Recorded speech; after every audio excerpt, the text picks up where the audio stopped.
Will the meeting please come to order? This is a Public Works meeting subcommittee for December 15th, 1914.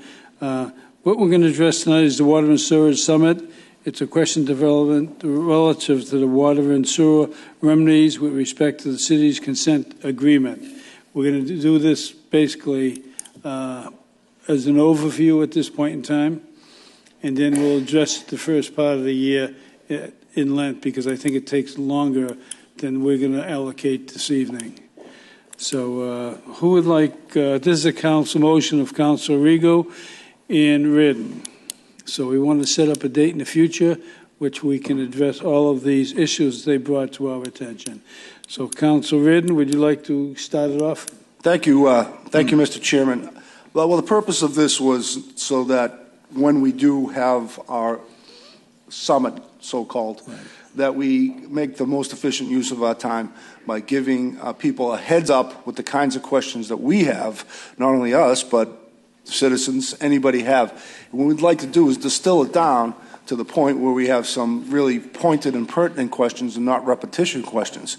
So what I'm going to suggest to the council at this point is that we find the subcommittee is that we publish this in some way or form, get it out on over the airwaves, over the internet, and solicit questions about this project from both the citizenry and the public officials as well as the city council, and perhaps have them back to the city clerk by, well, maybe perhaps the middle of January, and have that the cutoff date, and then go forward from there with, I'll work with the, and I'm sure Councilor Rigo will, and the other subcommittee members will work with the clerk to try to get the duplicative questions down to one question, for instance, and maybe even categorize them into certain areas, so we break it down into, for instance, the questions about where we are at, the costs, et cetera, and maybe get those questions kind of focused on those like 5 or 6 specific areas of this project, and hopefully get the questions out to the participants, meaning Donnie and CDM Smith and anybody else who is involved in this thing. Get the questions to them and have them come in with the answers, rather than say, I'll get back to you on this, which is understandable, Mr. Chairman, when people don't have the answers at their fingertips. But this will be an opportunity to have the answers at their fingertips so we can get some of these questions answered once and for all, at least in light of where we are right now. Thank you, Councilor Reardon. I think it's an excellent idea. Councilor Patch wanted to just make a brief comment. Thank you, Mr. Chairman. I have 3 or 4 questions that I'll hold off for the next meeting, but I have one that's sort of an emergency question, and I told the people to call me that I would speak out about it tonight. It's concerning storage on Oakwood Avenue. At the bottom of Masters Street, there was a group of when you take the turn onto Oakwood, and before you come to Green Street, both sides, and I share that street with Councilor Reardon and Ward 4, which we've discussed between ourselves. They had a terrible problem with that last rainstorm with the with storage, and I think for Mr. Buttons, if he could respond, that they put that on an emergency list to check to see if. I don't think that had anything to do with the MWRA slowing down their plant or anything. I think they have a local problem there, and that if you could check into that. You do not have to address that this evening. No, that wasn't. He's given you. Yep. Okay. I was just going to say to the councilor and to some of the others that I haven't spoken to, we've been fielding a bunch of questions related to the storm from several councilors. So if there's anything like that you want to send to us in an email, we can get you the answers and follow up with it before this next meeting with a specific issue like that. Same thing with the B&M Railroad tracks, the issue we had. There's been a number, and that was also one of them, council, that we're working on trying to get you the details for. Okay. So several of the councils. Right. So it makes sense to hold this off until we have all the data available, doesn't it? Yeah, Counsel? Mr. Chairman, I just want to stress that I think that's an issue that's going to be looked at soon, because I don't want one person had to tear out her whole her basement. It's quite costly. So if you could put that on your emergency list. Thank you. Council Powers, you wanted to make a comment? Yes, I do, Mr. Chairman. A couple of weeks ago, I received a call about 4:15 in the morning, and it was regarding the malfunction of the tide gate at the John, B&M we're going to tracks. hold that off until the next. Well, Mr. Chairman, we've got people up here that have come up here tonight specifically for this that live in that area. That's the second part of the meeting. Okay, fine, all right. Thank you. Anyone else have a question? There being none, that section of the meeting is closed. Now we'll move on to the motion presented by Council Powers relative to the operation of the tie gates on North Shore Road. John, now we're here. Thank you again, Mr. Chairman. As we all know, there's a tide gate out at the B&M tracks. The purpose of the tide gate is to, when we get a heavy rainstorm or heavy tides, we close the tide gate, or it's supposed to close, to prevent water from the ocean coming into the Oak Island and Bay Road neighborhoods. That didn't happen for some reason. And the reason I'm up here this evening is because, again, I was down there at 4:30 in the morning, 4:15. Some of the residents down there were very irate, actually abusive to myself with regard to their tone and their speaking. I immediately called Superintendent Goodwin. He answered his phone. This was about 5:30 in the morning. And he assured me that he would do everything he could to mitigate the situation down there. Now, I realized this was a heavy rainstorm, no question about it. I was over in Medford that next morning, and the sewers were surcharging over there. No. Two separate events, okay. But in any case, anytime I receive a call, I always respond to that call. And I work very hard with Mayor Ambrosino to acquire $900,000 to correct and triple the capacity of the catch basins, the lines down there, and everything else. We have a tide gate down there. We also have the capability, when we have a heavy storm, when that closes, also to put a 6 or an 8 inch pump down there and pump out over the tide gate to get the water out of the neighborhoods very quickly. That was a malfunction of the tide gate. I've asked Superintendent Goodwin, Joe Maglione, who is the supervisor of the Water Sewer Department, City Engineer Nick Rystrom, and other people from the Public Works Department to come up here and explain to the residents and the City Council what happened. It's certainly something that shouldn't happen. I was down there, and there's like a foot of water on the street. And it's just not a good situation. I hope it will never happen again. My other question is also to the Department of Public Works. There's a trash rack down there that they do clean prior to any storm or impending storm.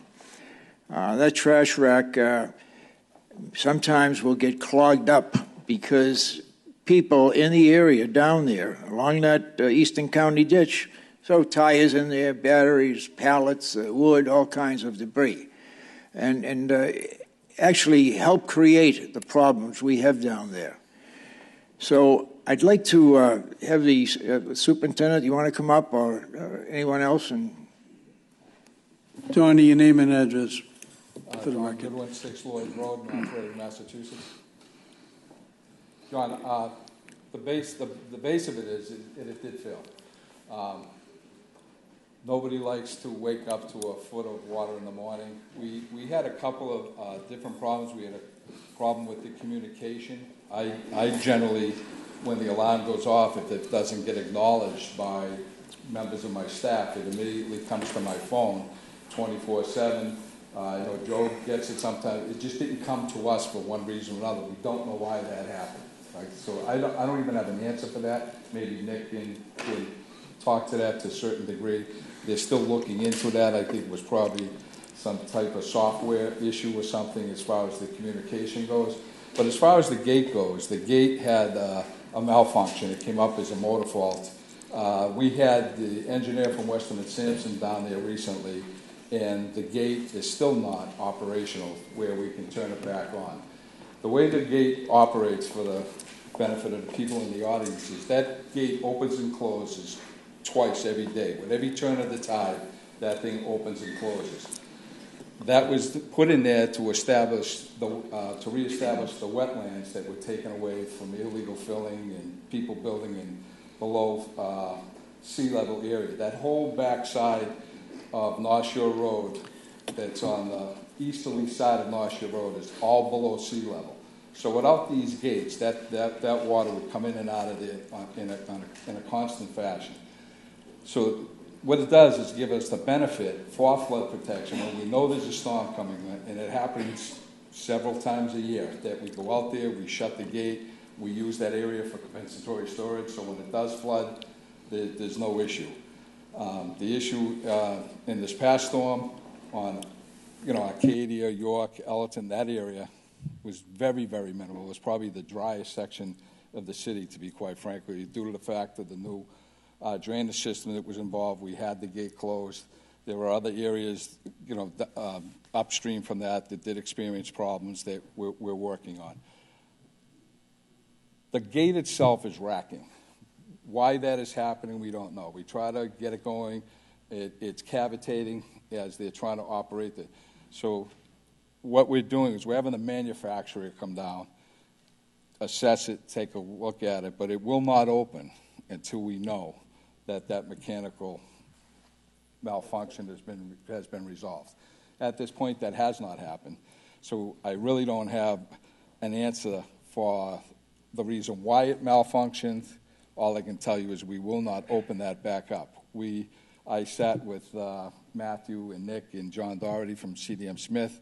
I have an idea that I'd like to propose that further down the road could act as a second fail-safe, but that has to be investigated. It needs to be surveyed and find out how much money it's going to be, the overall effect. My idea, John, because you're familiar with them, you have more of them in your neighborhood than anywhere, is those self-regulating tie gates you see along North Shore Road. If we could put a second one there, if possible, that would act as a second safety mechanism, so that if the water comes to a certain level, that second gate would close. So that would give us two areas, both of them failing at the same time would be probably non-existent. We don't know if we can do that at this point. Obviously, we're going to need to have the Army Corps of Engineers and NOAA and all the other federal and state agencies that are involved in this project involved in it to see if it can happen. But if you have any other questions, I'm willing to. So, Don, can I feel rest assured this evening, and the residents down there, and the residents that may be here, and my fellow councilors, that gate will not open until the situation has been resolved? Yes. Okay. What I'm also going to say, John, obviously, it's a mechanical mechanism, and anything that's mechanical can fail. And I want to make something clear, too, that through Mr. Stringy, our city planner, there was a large area down there where the Phragmites was taken out. And I dare say that if that had not happened prior to that tide gate malfunctioning, there would have been 3 feet of water in that neighborhood down there. So we are working very diligently to correct the flooding down there. I know before I became a city councilor, it was nothing down there. People were getting flooded, sewage in their basements and everything else. And, and I'm very proud of what I've done and what my fellow councilors have done to mitigate the situation down there. And we'll do more, whatever is required, because No one should have to wake up at 4 or 5 o'clock in the morning and step in a foot of water in their homes. That shouldn't happen, no matter what the cost is. I can't agree with you. So this city council will work very closely with you on this. Whatever monies are necessary, to me, that's a top priority, and I will work with you, and I know my colleagues will, to abate that situation and make sure the people down there can go to bed at night with some feeling of comfort that they won't wake up in a foot of water. Thank you, Mr. Chairman. Thank you, John. Also, I noticed that the state, I believe, or the city, I'm not sure which one, on North Shore Road was extracting debris from the culvert and putting it next to the culvert. Was that us or them? That was our people that were doing that, Counselor. First of all, that's a county ditch. That trash rack on North Shore Road that near Ellington and Arcadia Street does not belong to us. Right. It belongs to the state of Massachusetts. If we don't go down and clean that thing, they're going to flood every time there's a problem. Because every time we know there's a big rainstorm coming, we go down there and we clean that trash rack. And that happens several times a year. And John alluded to the biggest problem in that area with blocking that trash racks is the residents that live in that neighborhood or upstream from that neighborhood. I mean, Joe Maglioni's out in the field more than I am. He can attest to you, we've taken pool liners off of that rack where nothing's getting out. We've taken fences off that rack, tires, you name it. But what I'm saying is, when you extract it, okay, you should have a dump truck beside it, instead of putting it back beside the trash rack. Sometimes we do, John, and sometimes the state is going to, they'll claim, okay, you guys, clean it, we'll pick it up, and they don't. And we had the last time we did have an issue where, for some reason or the other, you guys have to remember, we're trying to do this whole city. Joe Maglioni has 5 men in that water sewer drain department to take care of all the flooding issues from one end of Revere to the other. And during this past storm, there wasn't a single area in the city that wasn't impacted by this rainfall. Revere Street was flooded, never gets like that. Broadway was flooded, Park Ave was flooded, Garfield area was flooded, Elm Street was flooded, behind everywhere was flooded. So you have 5 or 6 guys running around trying to get this to flow, keep these trash racks cleaning, because as it's raining, there's more debris coming down. So it's not like, we go out and clean the trash rack. It comes right back in. These guys are in there 4 and 5 and 6 times during the course of a tide, not just on North Shore Road, but they're down in Beachmont, they're up in North Revere, they're up on Ashley Avenue. They're all over the city. They're down around the Vinyl Street area, Mill Street area. They're everywhere trying to, help in relieving the pressure of the water. The water that came down so fast at one point, we were flooding everywhere. Mr. Martelli and myself drove down to Bennington Street, wanted to know why the pumps they were in there and the pumps were going. The lagoon was empty. Right. The water, came down so fast, it just didn't get there quick enough. Within 15 minutes, that lagoon was all filled up and it was going out. So it was a very difficult situation. I think we probably got close to 4 inches of rain over a 12 to 18-hour period. I'm sure those numbers will come out when CDM runs their numbers on our rain gauges and other instruments that they use to calculate the flows and everything that's going on. But that information will come later. We obviously don't have it at this point because we're just collecting that data, and they'll run it through So the trash gate is closed at the present time, yes, and will stay closed until you resolve it. Yes. Councilor Rigo. Thank you, Mr. Chairman. Donnie, in terms of the gate itself, do we have any kind of warranty, or is there any guarantees? It's been in there quite a while right now, right. Brian. So if there is, it's very limited.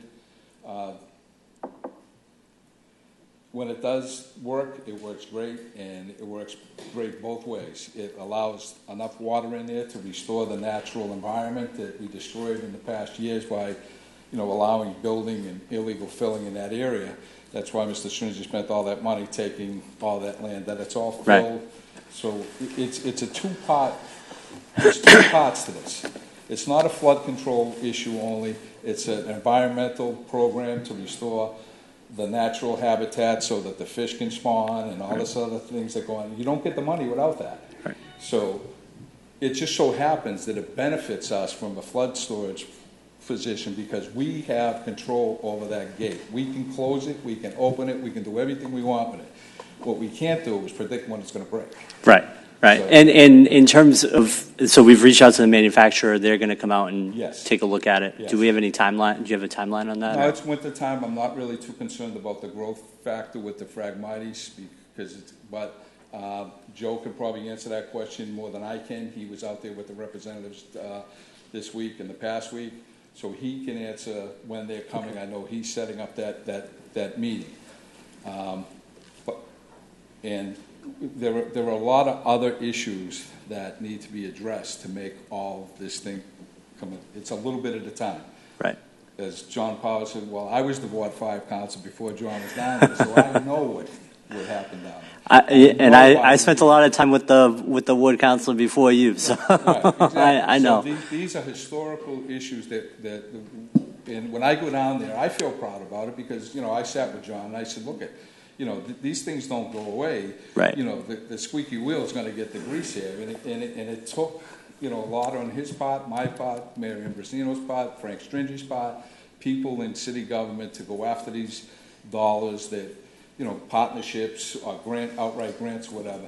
But it's progressively getting better and better and better. What people don't see is that every time we got, 3/4 of an inch of rain, Mr. Martelli and his crew would be down there in the middle of the night with pumps pumping out catch basins right, because right. the drainage system was so inundated with water and collapsed that it had served no purpose. Right. So now we got the drainage system in, we got the gate system in, we got some saltwater restoration taking place in the culverts. Now we need to get farther upstream. We need to get from the Revere Street to the North Shore Road section. That's all choked down.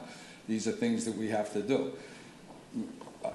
Mr. Novoselsky experiences the same thing in Sales Creek. There's so much Phragmites growing in there that the water can't get to the pump station quick enough. If that was all cleaned out and gone, it would flow a lot faster. When we got to that lagoon, the lagoon was almost empty. So the pump stations were just there waiting for the project. And they got there shortly, but all it takes with that type of rain is a 20-minute downpour like that and the streets will flood. A lot of it was gone within 20 minutes to an hour, but nobody wants to see, like John said, a foot of water, in their basement, or their storage back into the house that they never experienced before. And this was a bad storm. Right. And in terms of the rain gauges that you talked about and being able to measure what the rain that we got, will we have an idea of how much of that rain went through the sewer system? Is that part of what we're looking at, like when we look at it? To figure out, Bob could probably answer this better than I can, but look to see what type of rainfall impacts the system. Right, and what gets into our sewer system and what we're paying for that we shouldn't be paying for, right? Absolutely, Councilor. Okay. We're looking at all that information. We put in a specific rain gauge in Revere. We also have groundwater gauges in Revere, so we can understand specifically, not just from Logan Airport or Melrose or somewhere else, but really what's happening. What's happening here? Okay. And we can correlate, and that's what we're working on for you right now. Okay, great. Thank you, Mr. Chairman. Councilor. Councilor Steve? Thank you, Mr. Chairman. Councilor Arrigo touched upon one of the questions I had, but I just want to reiterate one of the statements you made just for my clarification. So the floodgates open twice a day at the turn of the tides? You have to understand, it's not a floodgate. It's It's a sluice gate, it's a tide gate that Tide lets the gate. tide flow in and out so we can restore the environment.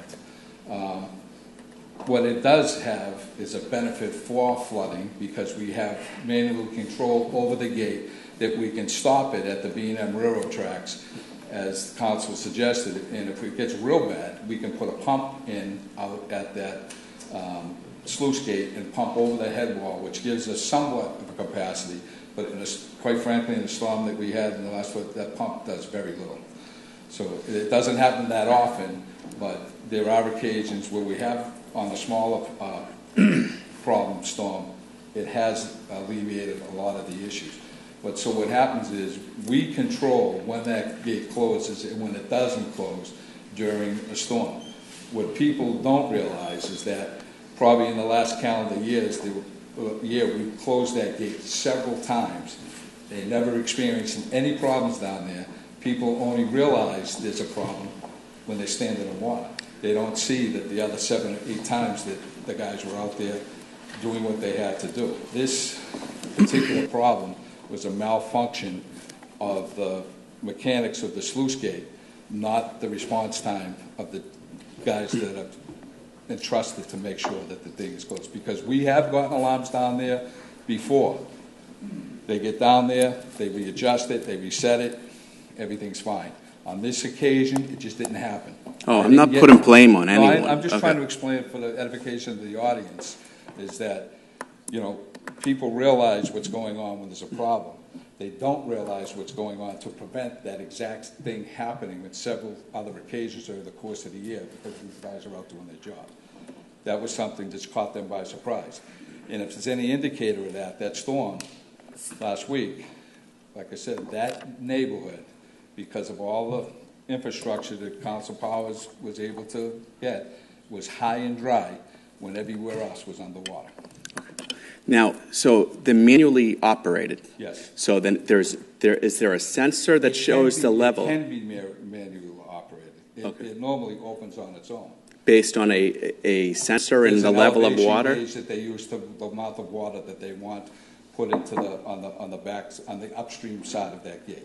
And so the rain gauge, how does that factor into that sensor? Does that just all, does it right? It does not. No, it does not. That sensor only allows for the tidal flow. The rain gauge and the groundwater gauges and everything is a compilation of all the data that determines what may be happening in the infrastructure, whether we have inflow problems because we've got broken pipes, or there's seams, or there's sump pumps, or there's some other issue related to how that water gets into the storage system, and that's what this consent order is all about. Thank you very much. You clarified everything, and I think you did a good job clarifying it for the viewers as well. Councilor Giannino. Thank you. My colleagues covered most of the questions that I had regarding the issue, and it was an unfortunate event. But I know that we do have some residents from that area that are representing their neighborhood here.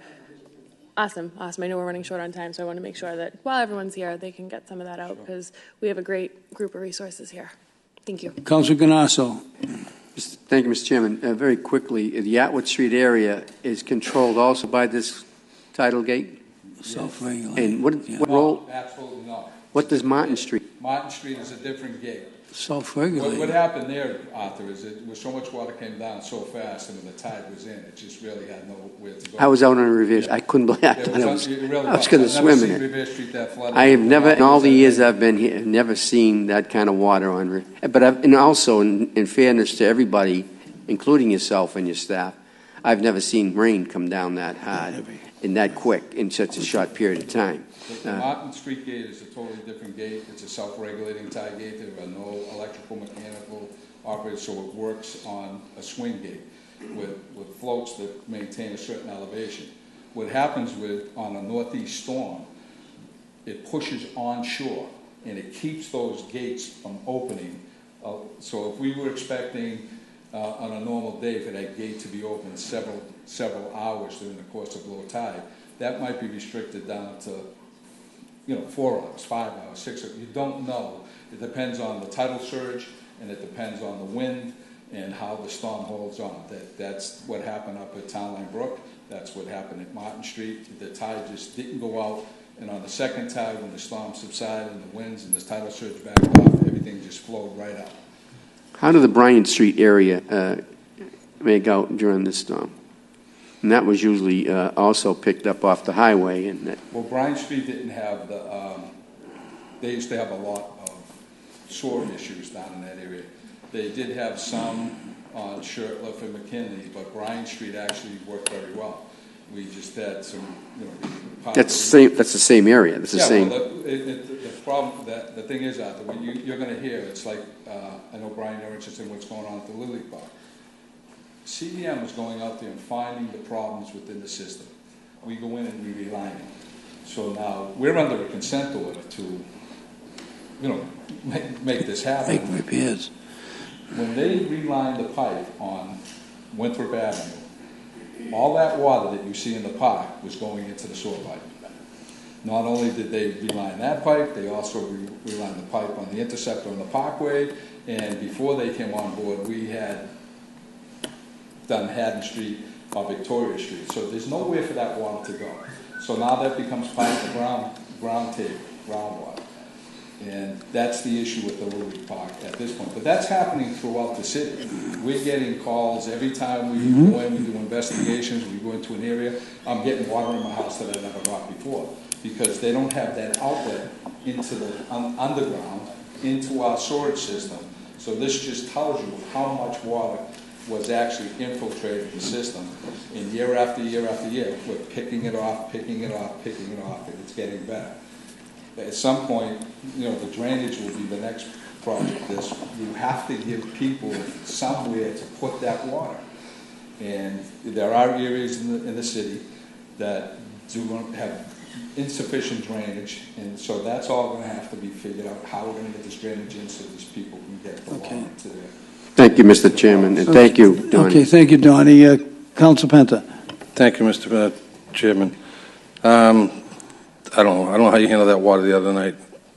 Other cities were underwater for days, but I commend your work crew, yourself. But my issue is this, and trust me, I had my water issues on Beach 1, as you know. The state has to get involved a little bit. The pumping stations in Beach 1 are controlled by the state. I know they're there. We always make sure that they're there and those pumps are up to par. Those pumps could pump out the city if they ever could hook up to them. The ones in Benetton Street, they work unbelievable. But you mentioned the Town Line Brook, Sales Creek, the Marsh. It's all state-related issues. Where is the state in these issues? The state has to pitch in. Town Line Brook, I don't know the last time that was cleaned. I mean, that all contributes to all this flooding. It's not always the city's in. The state, we have to get a hold of the state to pitch in a little bit to clean these things on a yearly basis or whatever it is. Like you said, you got fences in there, you got put shopping carts in there. And those are the things. I mean, your crew, I don't think the people realize, they look at the idea how much made overtime. They don't realize they're out there 24, 48 hours straight or on the clock on a Saturday and Sunday. We all know up here that they're out there, but people don't realize they're out there around the clock, and you can't handle 100 things if you got two people.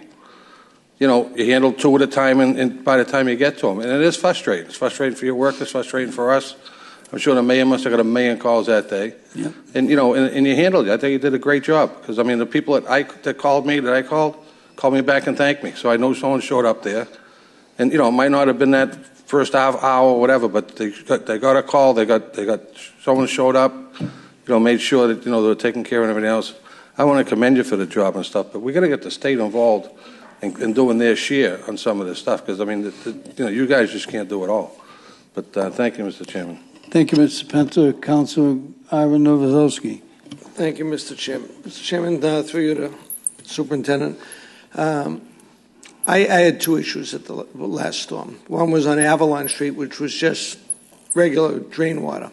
But we had SSOs down on Elliott Road.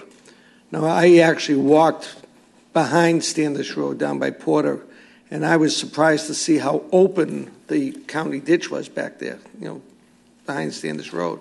But it only goes down to Martinetti's property.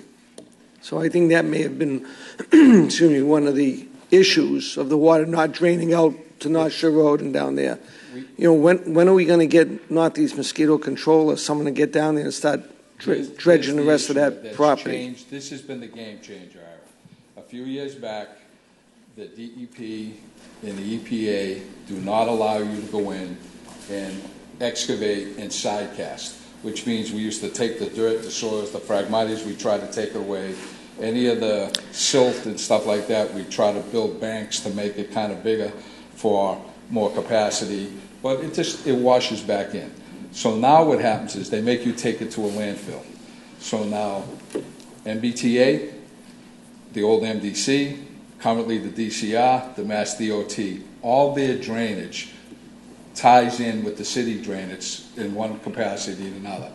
So when they have a rollover of a gasoline tanker somewhere and it gets into the system, eventually the residuals end up in our county system. Central County Ditch, Eastern County Ditch, Town Line Brook. So a couple of years ago, because we do it, we were doing it right along, Frank Sergi and I, we do it. We get in there. When we took it over to Resco, they told us the game has changed. And now, so what happens is I have about 500-600 cubic yards of material sitting on Wonderland dog track that's got arsenic in it, petroleum in it, metals in it, various chemicals are in it, and it's probably going to run, I don't know, Bob's better at it than I am, probably $500,000 to get rid of it.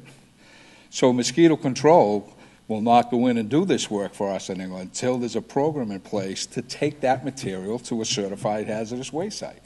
Bob is working on it. I'm working on it. The state doesn't, we need to get the state delegation involved, and it needs to happen soon because your area is getting bad. John's area is the worst. Town Line Brook is deplorable. I got some pictures I can show you.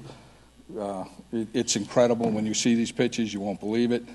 The debris in that culvert is just, it's not moving. I'm not saying we would have avoided all the flooding that we had, but if the culverts are clean and it gets out faster, it can put more head on somebody's gates, get them to open quicker and sooner and get the flow out, it won't be as bad. And it doesn't take a day or two to travel the length of the drainage system. Is there any kind of timeline that we can look at? Well, what I'm doing tomorrow is I've already contacted DCR. I'm sending a contractor down to the Town Line Brook with a truck and a clamshell, and I'm going to put it on the truck, and I'm going to make a pile right on the edge of the highway. They can do whatever they want with it. It's to that point that we have to kind of force their hand. We just want to understand what's going on. Dave calls them constantly, you give us a hand, well, we don't have any money, what do you want us to do?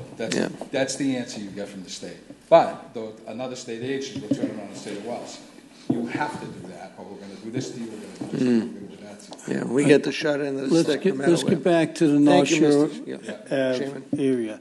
Are there any residents out there that would like to give some brief comments? Yeah. Just come up and identify yourself.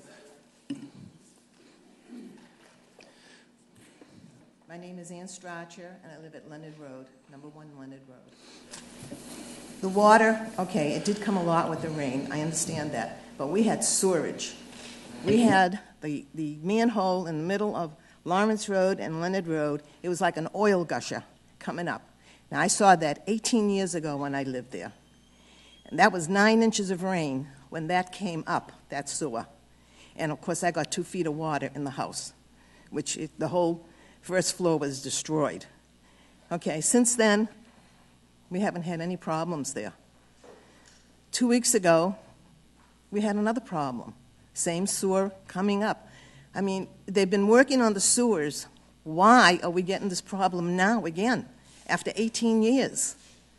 And now the second one came in another house on Leonard Road. The whole first floor was destroyed.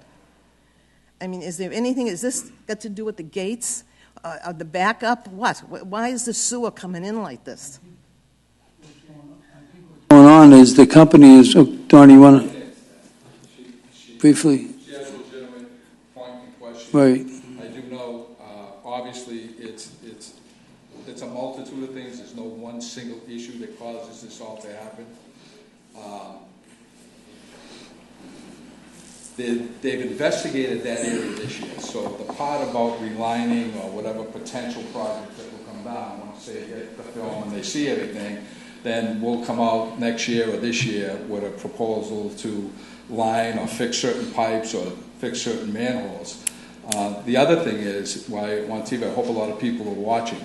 If you have a sump pump in your house, you need to call Revere City Hall and tell them that we have it. Because my opinion, and there's a lot of issues, this is my issue. The sump pumps are killing us when it comes to this storage going into people's houses. There's only so much that CDM can do. There's only so much that we can do. The people have to themselves get involved and say, listen, now I know by being the ward councilor in Ward 5 that they're underwater.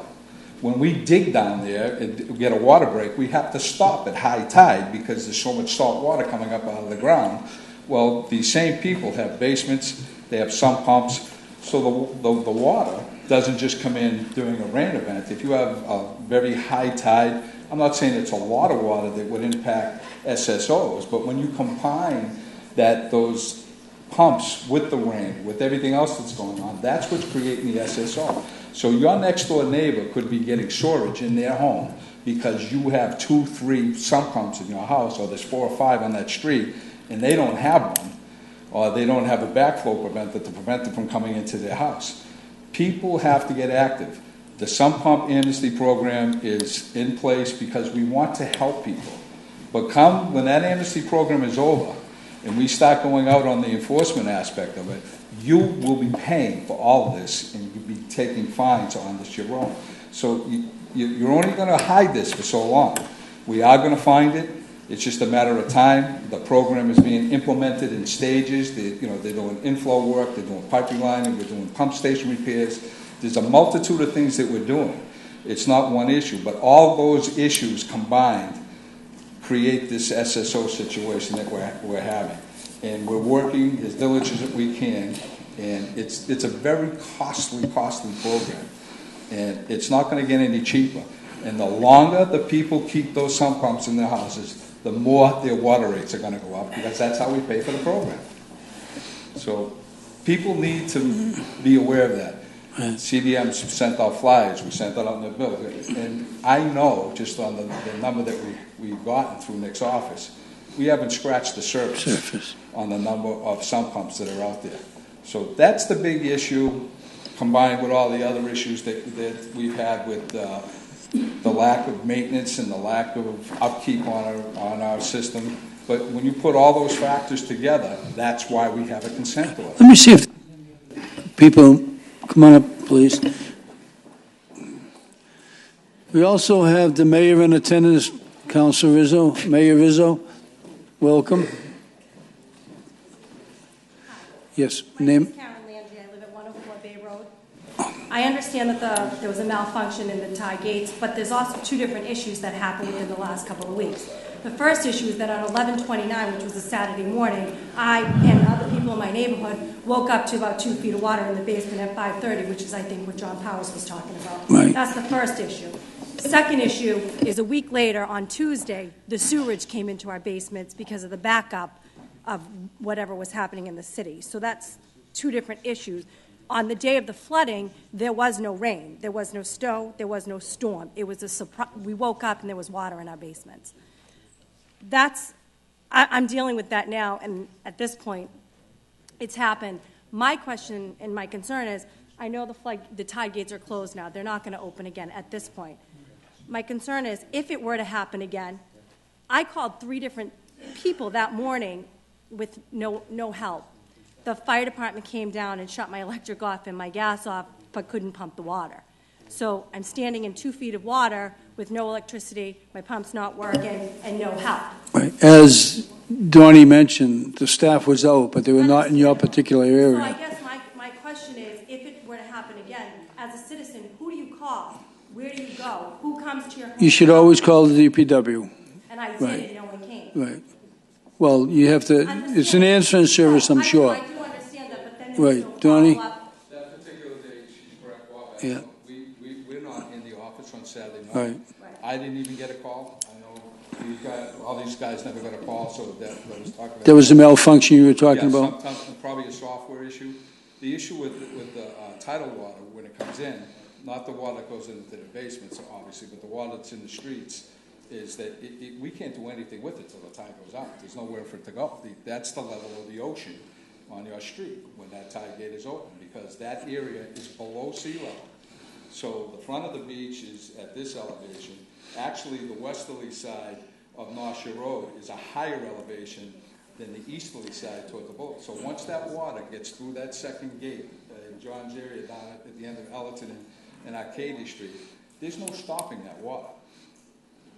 And the only way for it to go out is for it to recede. Where are we going to pump it? We're going to pump it into the next door neighbor's house. But during this last storm event, we had a list, and we got to them And we probably pumped out 25, 27 different houses that had issues with sewer and water. There are other issues that when you got 2 inches of rain, there's not really a lot we can do unless you have a sump in your house, because we have big pumps. Right, because the sump hasn't changed. Right, and so if you have a sump in your house and you call us, we will eventually get there. It may be the next day, it might be, we were up in North Revere, and John, what was going on Franklin Street. We had drain failure up there, we had a beaver dam up there. I mean, you name it, it happened.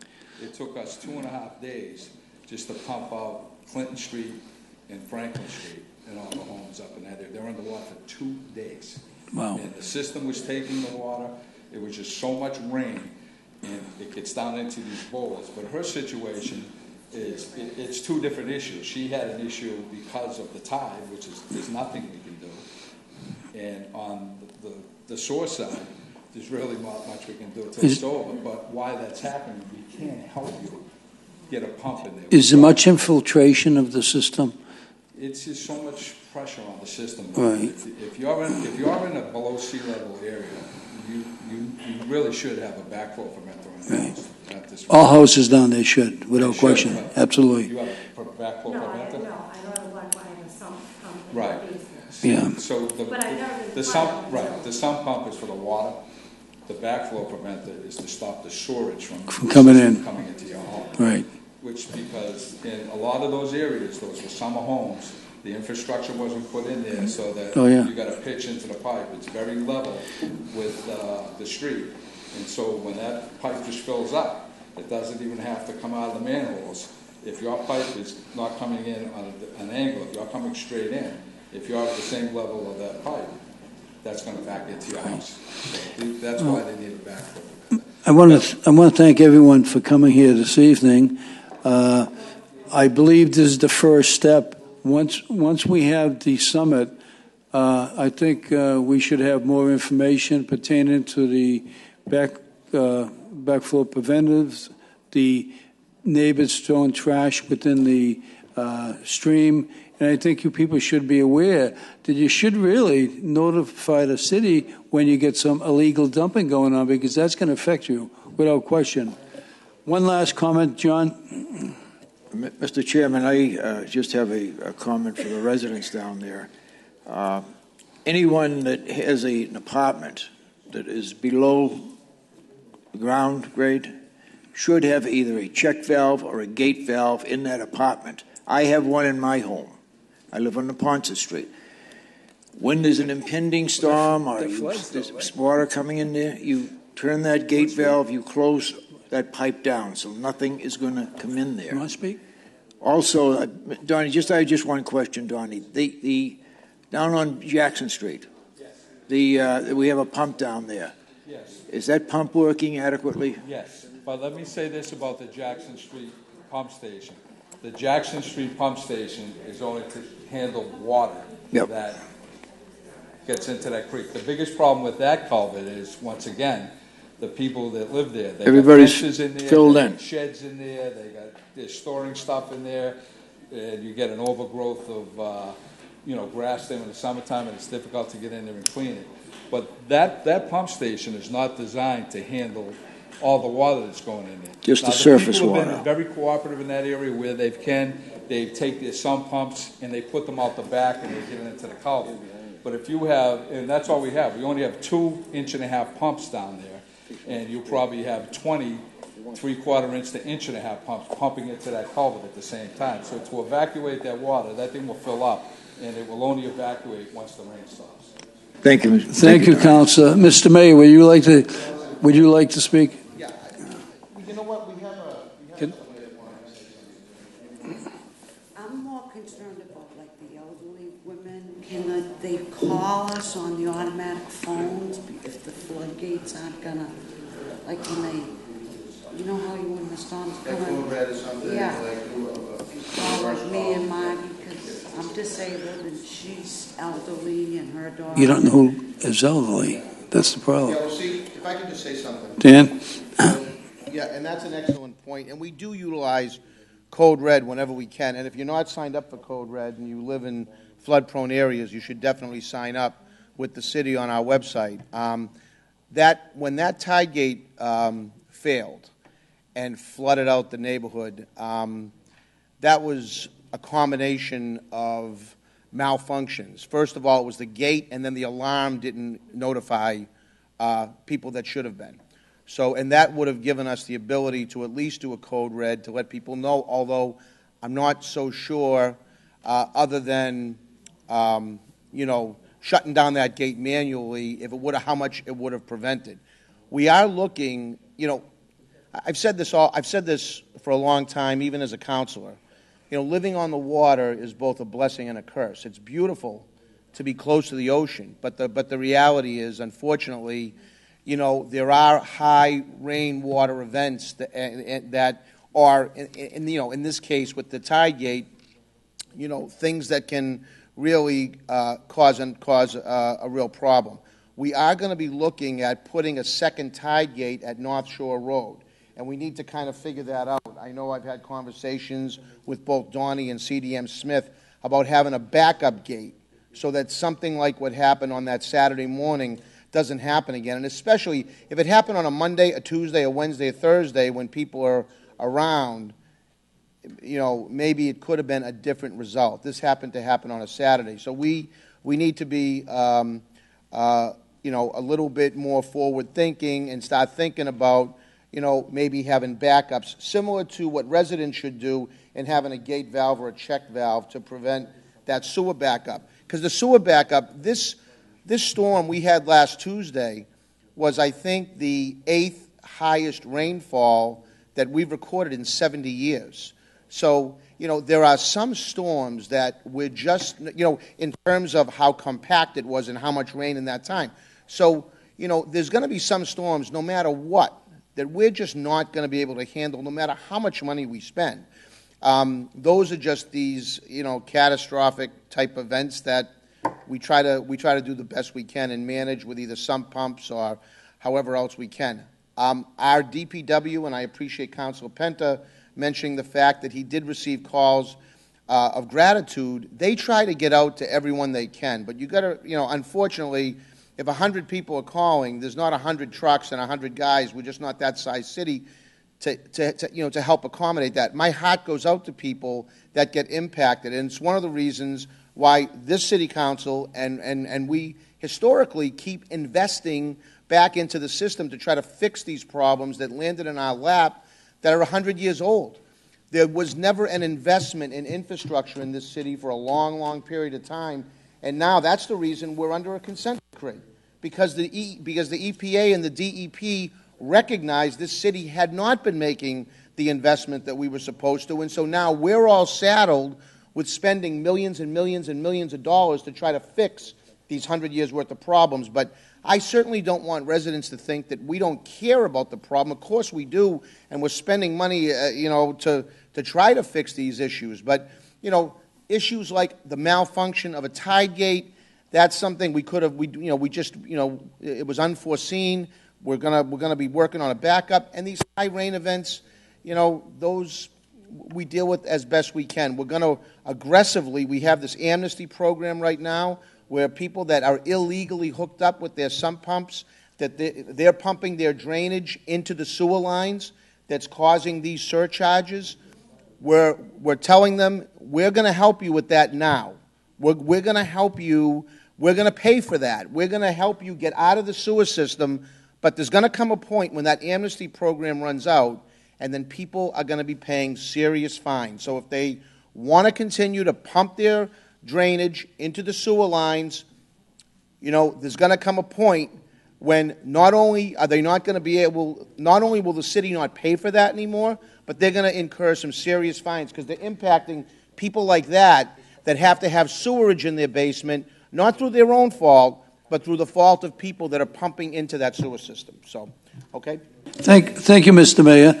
I, for one, looked out on a Saturday morning, and I looked at the marsh, and I've never seen the marsh that full. Both sides of North Shore Road were completely filled. So hopefully we meet with the summit. CDM has our questions, our concerns, and hopefully there'll be an informative meeting, Mr. Buttons, as we get together with your staff and the city staff to resolve some of these issues, and you should have plenty of time. And as I indicated, any of the councils have any questions, they should write them down and give them to Ashley. And if any of the citizens have questions pertaining to improvements, let the city clerk know. And also, as I indicated before, all of your neighbors should really participate. And if you see a neighbor putting stuff into the stream, notify the city, because the city will go down immediately and find them. So I want to close this meeting. Thank you all for coming, the area residents, City Hall staff, okay, and thank you all.